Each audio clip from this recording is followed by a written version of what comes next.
Thank you, Chirag. Thank you. May I call you Chirag firstly? Of course, yes. नहीं, it's okay to call you. नहीं, आपके fans फिर नाराज हो जाएंगे कि मंत्री को first name से बुलाया. बिल्कुल भी नहीं. Please call me Chirag. Thank you so much. Thank you. But first, before I begin with the podcast, I want to ask you about all this. ये सब, what is it?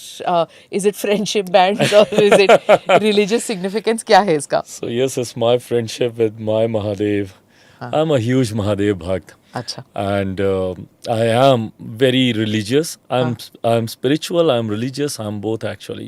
हाँ. So I visit lot of मंदिर, काफ़ी temples जाता हूँ. और and wherever I go, I get these threads from there. Okay. और साल में 4 बार, अभी जैसे नवरात्रे चल रहे हैं. हाँ. So during Navratras, I change all my threads. अच्छा. So 4 times a year I do this. So मेरे पास हर ज्योतिर्लिंग के धागे पड़े हुए हैं मेरे पास. How come you were so spiritual? Is it your upbringing, your parents, mother? So my father was not. He was हाँ. he was a complete Nastik. He was हाँ. an atheist. And वो बिल्कुल तो नहीं, बिकॉज मॉम करती थी. So because of her वो थोड़ा बहुत ज़रूर करते थे.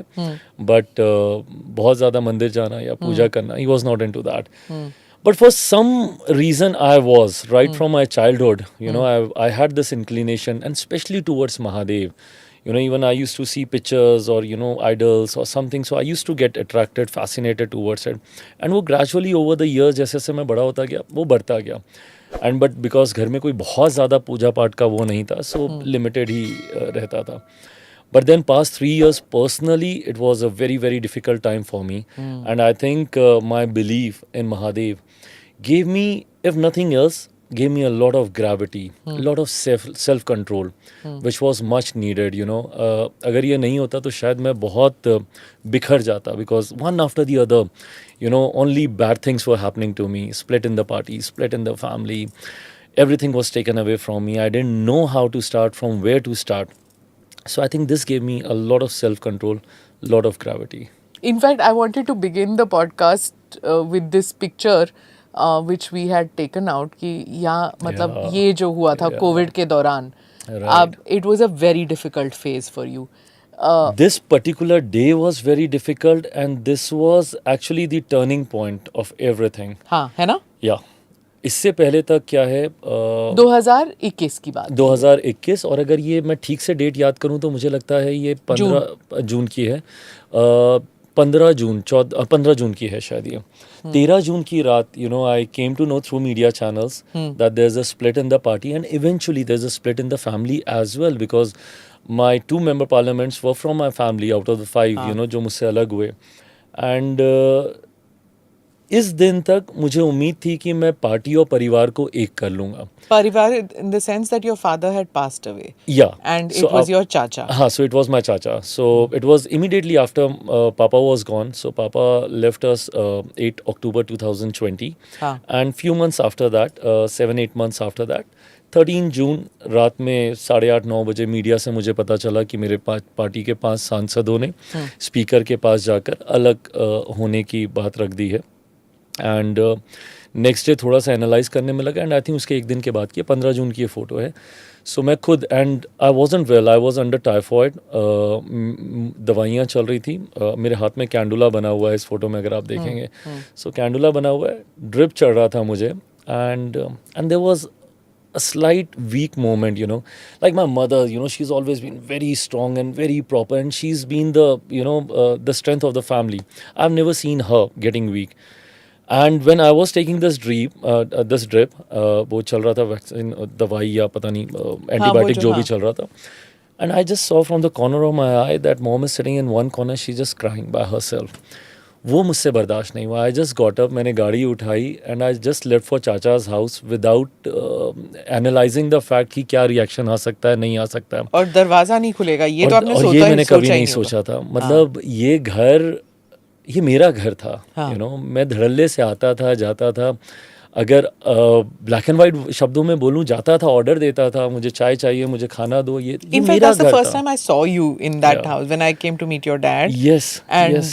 You were just a teenager at that time. It was in this house. और ऑलमोस्ट फॉर एन आवर दरवाज़ा नहीं खुला, गाड़ी तक अंदर नहीं आने दी. बहुत देर तक तो हम लोग हाँ. गाड़ी में थे. इसके बाद फिर जाके मैंने अंदर नॉक करना शुरू किया, और फिर 15-20 मिनट के बाद one of the helpers they open the door. और जब दरवाज़ा खुला, सो चाचा तो नहीं थे, बट आई सॉ चाची and I walked up to her. मैंने उनके पाँव छुए, जो मैं हमेशा करता हूँ, उनका आशीर्वाद लिया.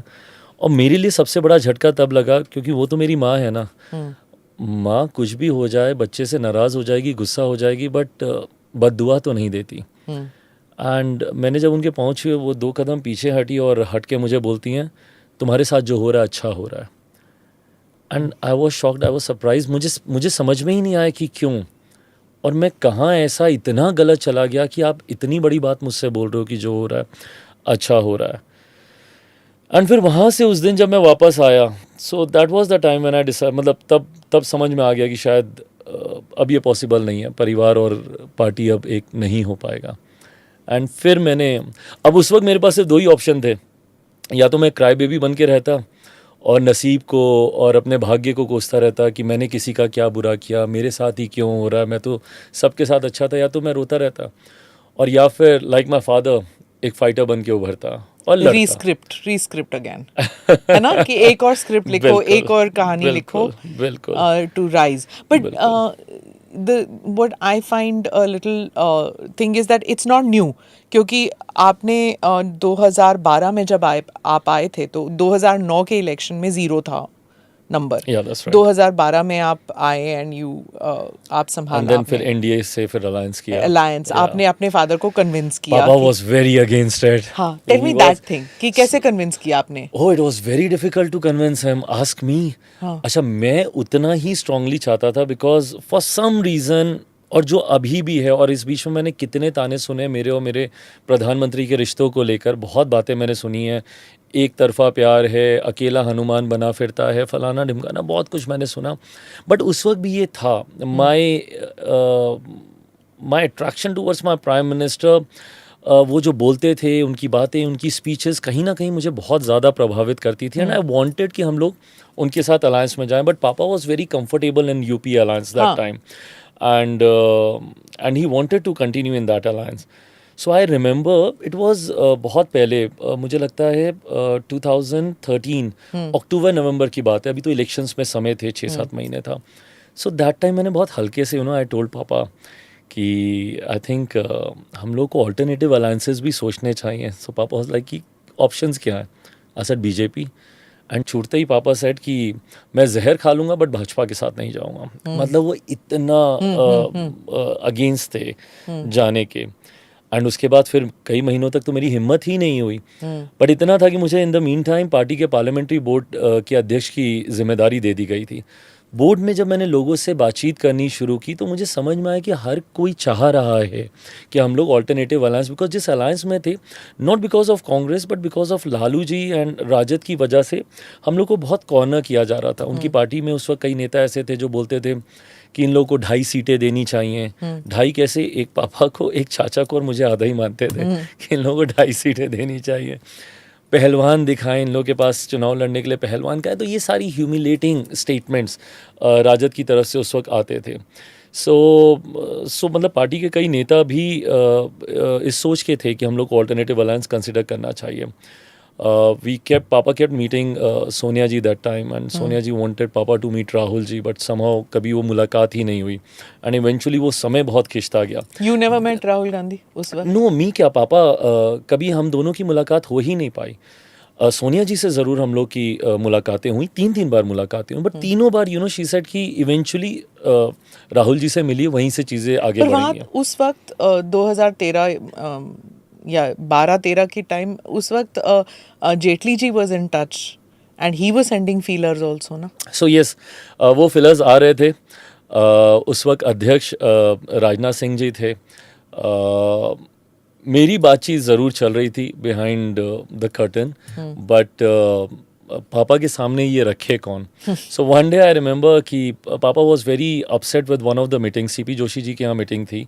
And again alliance को ही लेकर UPA में और ये सब वो सब. And पापा was very upset after coming out from that meeting. You know, पापा was like यार मतलब इतना भी क्या, मतलब आप इतना दौड़ा रहे हो एक दरवाजे से दूसरे दरवाजे, and you guys are not giving any clarity. So that was, I don't know, it was a weak moment or what पापा just told me गाड़ी में बैठते ही कि तुम बोल रहे थे ना ऑल्टरनेटिव उसका, तो बात करो एक बार. मैं अभी बीच में नहीं आऊँगा, बट तुम अपने हिसाब से बात करो, तुम्हें लगता है अगर कुछ वर्कआउट हो रहा है. That gave me that kick कि अब करना है. किससे बात की आपने? राजनाथ जी से? जी, उनसे मेरी बातचीत हुई. उस वक्त काफ़ी लोग थे, रविशंकर जी थे, रूडी जी थे, शहनवाज हुसैन जी थे, सब लोग, मतलब ये वो लोग थे जिनसे मेरी वैसे भी बातचीत होती रहती थी. तो तुरंत वो रास्ता मिल गया. एंड काफ़ी दिग्गज नेता है बीजेपी में बिहार से, तो आई एम श्योर कि उस वक्त to see you as a young person. So I think if I remember correctly, it was the same night that I had my first meeting also with Rajnath ji. और वहाँ से फिर चीज़ें आगे बढ़ने लगी.